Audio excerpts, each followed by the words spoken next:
លឿនមេធីម baby ប្រែងលឺថាបាញ់កាក់ជួយរាយឥឡូវប្រែងហ៊ានបាញ់មួយខ្ញុំដាក់100ឡាប្រូប្រែងលេងកាក់អញ្ចឹងប្រូជំរាបសួរបានក៏ដូចជាសួស្ដីណ៎គ្នាខ្ញុំមីងហ្វាហើយក្នុងវីដេអូនេះដែរគឺខ្ញុំមកធ្វើការបាញ់ custom មួយស្មើជាមួយប្រាក់ដងម្នាក់អីចឹងណាណ៎គ្នាតាមដែលគាត់លេងមកខ្ញុំរត់ដល់គឺអត់អីធម្មតាល្អជាមនុស្សម្នាគេទេណ៎គ្នាតែថ្ងៃហ្នឹងអត់ដឹងថាគាត់ជន់ពេកគេមកពីដើមពោណាណាបានហ្វៃគាត់ហ្នឹងខ្លាហានជិះលុយ100ឡាមកពួកខ្ញុំបាញ់ custom មួយស្មើអញ្ចឹងទៅតែមិនជាថ្មីណ៎គ្នាដែលសារតែខ្ញុំពងអត់លុយចាយដែរឃើញលុយនៅមុខហើយបើមិនបាញ់ចុះដូចមិនកើតតែយកបាញ់ចុះដូចវាអសុធិពេកតែបើតាមមើលការរ៉ារបស់គាត់ទៅប្រហែលជាមានចន់ពេកគេណាណ៎ហើយបើមិនម៉ែទេក៏ស្អីបើបណ្ដាគាត់ហ្នឹងក៏ជំនួសផ្លូវចិត្តធ្ងន់ធ្ងរអញ្ចឹងណាតែរឿងអីដែលខ្ញុំហួសចិត្តខ្លាំងៗណ៎គ្នាពេលដែលគាត់បាញ់ចាញ់ខ្ញុំឲ្យបាត់ស្មោឆឹងមកណ៎គ្នាអត់បានលុយសំបី1សេនចុះក្រោយអត់ដែរអាយចាំង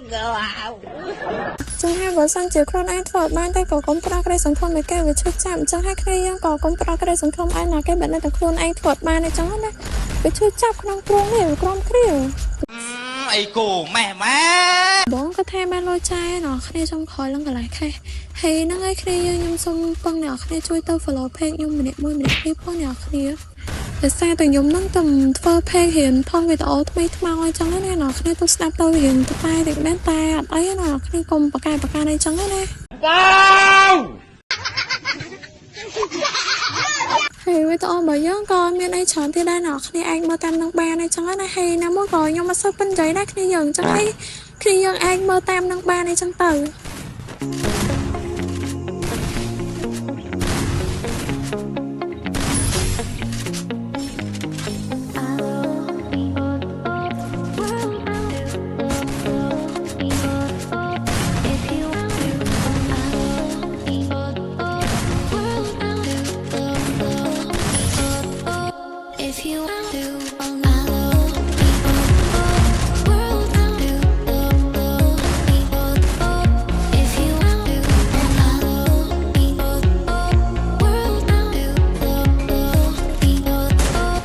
If you